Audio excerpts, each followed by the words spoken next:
Chapter 15. Another week over, and I am so many days nearer health and spring. I have now heard all my neighbor's history at different sittings, as the housekeeper could spare time from more important occupations. I'll continue it in her own words, only a little condensed. She is, on the whole, a very fair narrator, and I don't think I could improve her style. In the evening, she said, the evening of my visit to the Heights, I knew as well as if I saw him that Mr. Heathcliff was about the place, and I shunned going out because I still carried his letter in my pocket and didn't want to be threatened or teased any more. I had made up my mind not to give it till my master went somewhere, as I could not guess how its receipt would affect Catherine. The consequence was that it did not reach her before the lapse of 3 days. The 4th was Sunday, and I brought it into her room after the family were gone to church. There was a manservant left to keep the house with me, and we generally made a practice of locking the doors during the hours of service, but on that occasion the weather was so warm and pleasant that I set them wide open, and to fulfill my engagement, as I knew who would be coming, I told my companion that the mistress wished very much for some oranges, and he must run over to the village and get a few, to be paid for on the morrow. He departed, and I went upstairs. Mrs. Linton sat in a loose white dress, with a light shawl over her shoulders, in the recess of the open window as usual. Her thick, long hair had been partly removed at the beginning of her illness, and now she wore it simply combed in its natural tresses over her temples and neck. Her appearance was altered, as I had told Heathcliff, but when she was calm there seemed unearthly beauty in the change. The flash of her eyes had been succeeded by a dreamy and melancholy softness. They had no longer gave the impression of looking at the objects around her. They appeared always to gaze beyond and far beyond. You would have said out of this world.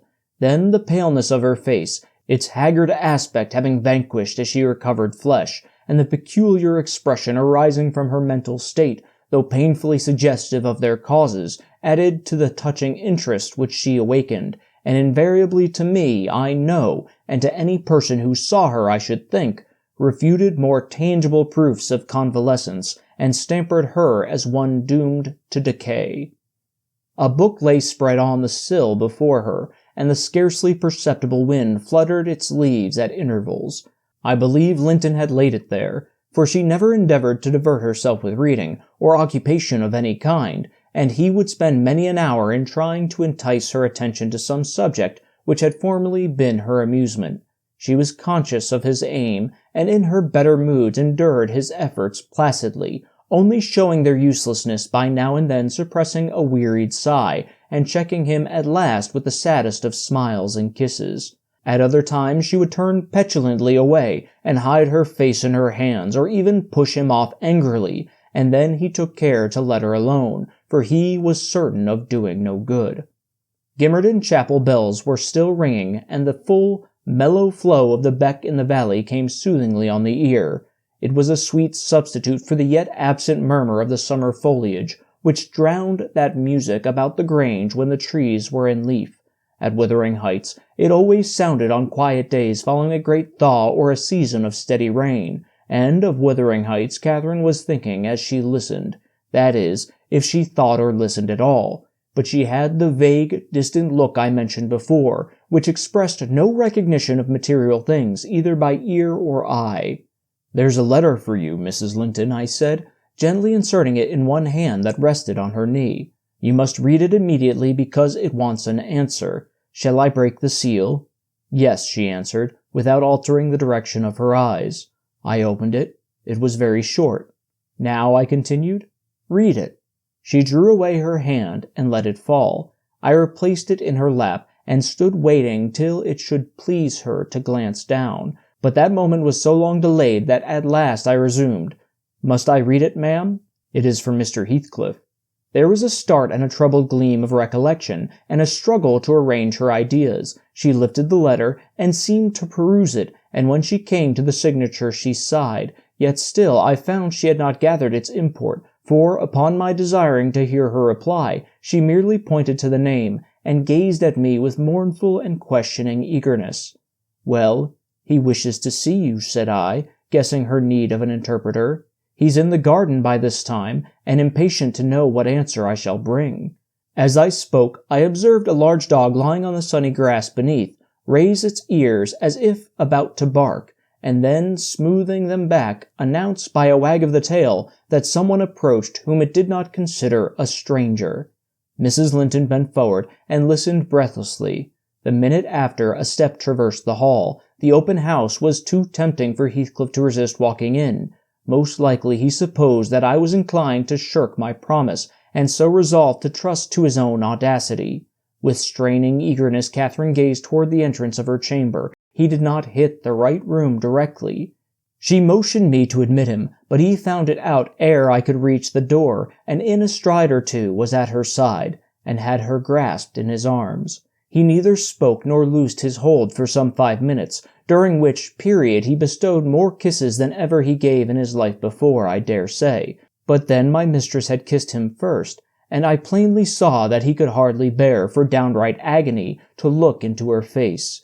The same conviction had stricken him as me, from the instant he beheld her, that there was no prospect of ultimate recovery there. She was fated, sure to die.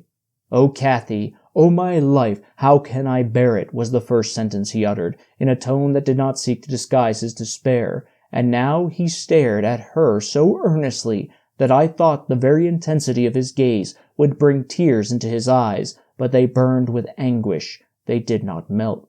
"What now?" said Catherine, leaning back and returning his look with a suddenly clouded brow. Her humor was a mere vein for constantly varying caprices. "You and Edgar have broken my heart, Heathcliff, and you both come to bewail the deed to me, as if you were the people to be pitied. I shall not pity you, not I. You have killed me, and thriven on it, I think. How strong you are! How many years do you mean to live after I am gone?"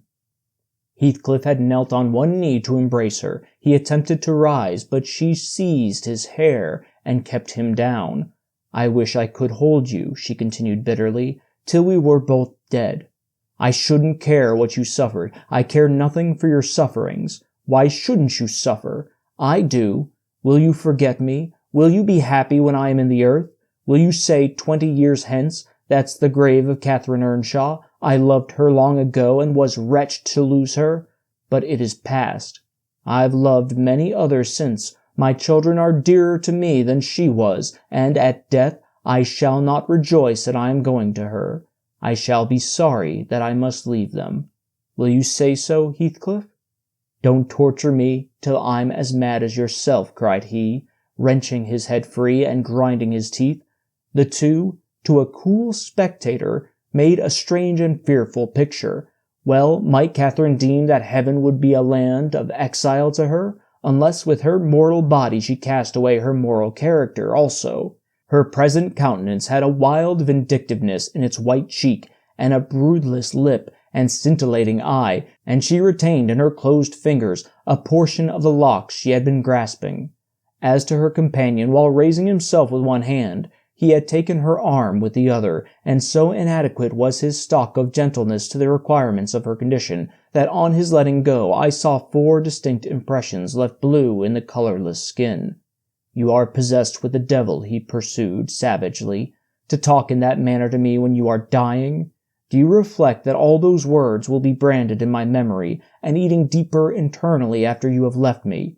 You know you lie to say I have killed you, and, Catherine, you know that I could as soon forget you as my existence. It is not sufficient for your infernal selfishness that while you are at peace I shall writhe in the torments of hell." "I shall not be at peace," moaned Catherine, recalled to a sense of physical weakness by the violent, unequal throbbing of her heart, which beat visibly and audibly under his excess of agitation.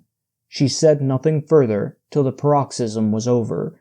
Then she continued more kindly, "I am not wishing you greater torment than I have, Heathcliff. I only wish us never to be parted, and should a word of mine distress you hereafter, I think I feel the same distress underground, and for my own sake, forgive me. Come here and kneel down again. You never harmed me in your life. Nay, if you nurse anger, that will be worse to remember than my harsh words. Won't you come here again? Do." Heathcliff went to the back of her chair and leant over, but not so far as to let her see his face, which was livid with emotion. She bent round to look at him. He would not permit it. Turning abruptly, he walked to the fireplace, where he stood, silent, with his back towards us. Mrs. Linton's glance followed him suspiciously. Every moment woke a new sentiment in her. After a pause and a prolonged gaze, she resumed, addressing me in accents of indignant disappointment. "Oh, you see, Nellie, he would not relent a moment to keep me out of the grave. That is how I'm loved. Well, never mind. That is not my Heathcliff. I shall love mine yet, and take him with me. He's in my soul, and," she added musingly, "the thing that irks me most is this shattered prison, after all. I'm tired of being enclosed here. I'm wearying to escape into that glorious world, and to be always there, not seeing it dimly through tears, and yearning for it through the walls of an aching heart, but really with it and in it. Nellie, you think you are better and more fortunate than I, in full health and strength. You are sorry for me. Very soon that will be altered. I shall be sorry for you. I shall be incomparably beyond and above you all. I wonder, he won't be near me?" She went on to herself. "I thought he wished it. Heathcliff, dear, you should not be sullen now. Do come to me, Heathcliff." In her eagerness, she rose and supported herself on the arm of the chair. At that earnest appeal, he turned to her, looking absolutely desperate. His eyes, wide and wet, at last flashed fiercely on her. His breast heaved convulsively. An instant they held asunder, and then how they met I hardly saw, but Catherine made a spring, and he caught her, and they were locked in an embrace from which I thought my mistress would never be released alive. In fact, to my eyes, she seemed directly insensible. He flung himself into the nearest seat, and on my approaching hurriedly to ascertain if she had fainted, he gnashed at me, and foamed like a mad dog, and gathered her to him with greedy jealousy. I did not feel as if I were in the company of a creature of my own species. It appeared that he would not understand, though I spoke to him. So I stood off and held my tongue in great perplexity. A movement of Catherine's relieved me a little presently. She put up her hand to clasp his neck and bring her cheek to his as he held her, while he, in return, covering her with frantic caresses, said wildly, "You teach me now how cruel you've been, cruel and false. Why did you despise me? Why did you betray your own heart, Cathy?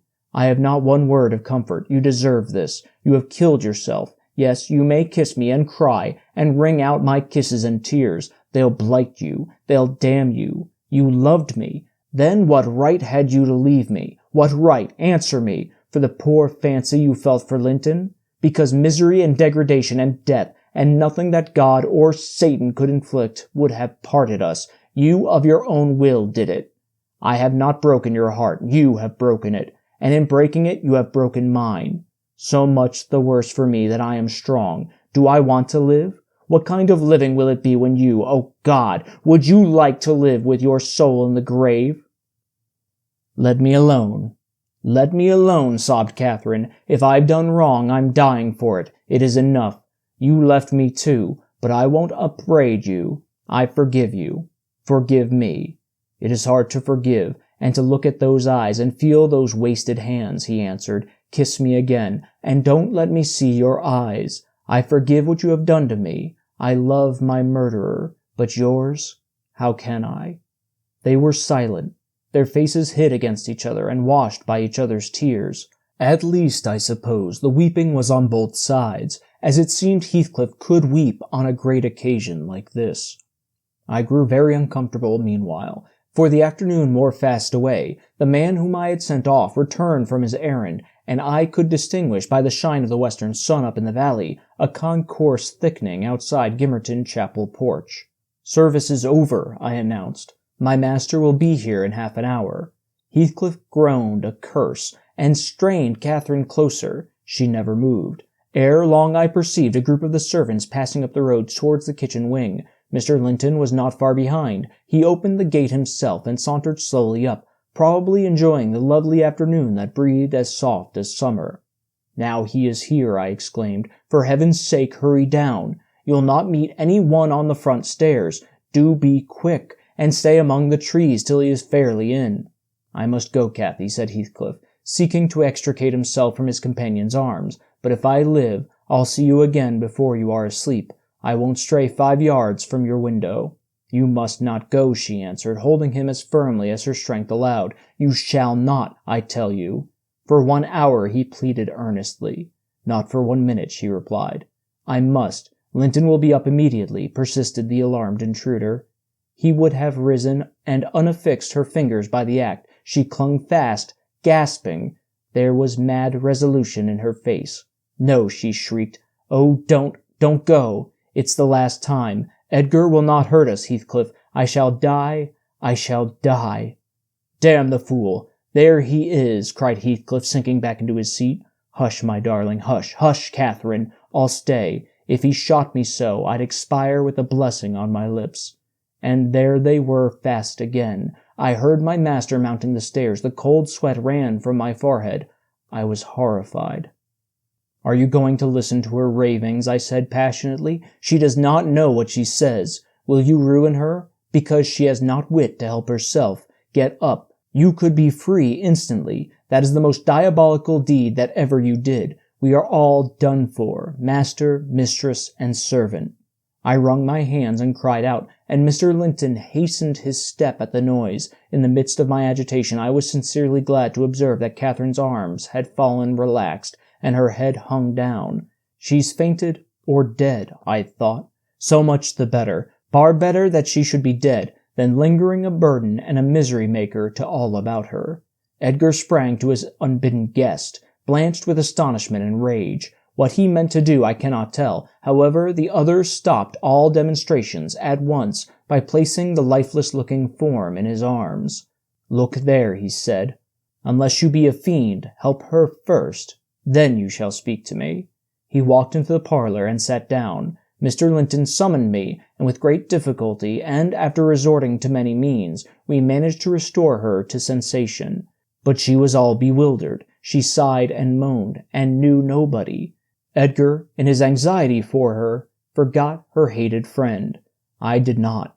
I went at the earliest opportunity and besought him to depart, affirming that Catherine was better, and he should hear from me in the morning how she passed the night. "I shall not refuse to go out of doors," he answered, "but I shall stay in the garden. And, Nelly, mind you keep your word tomorrow. I shall be under those larch trees, mind, or I pay another visit, whether Linton be in or not." He sent a rapid glance through the half-open door of the chamber, and, ascertaining that what I stated was apparently true, delivered the house of his luckless presence.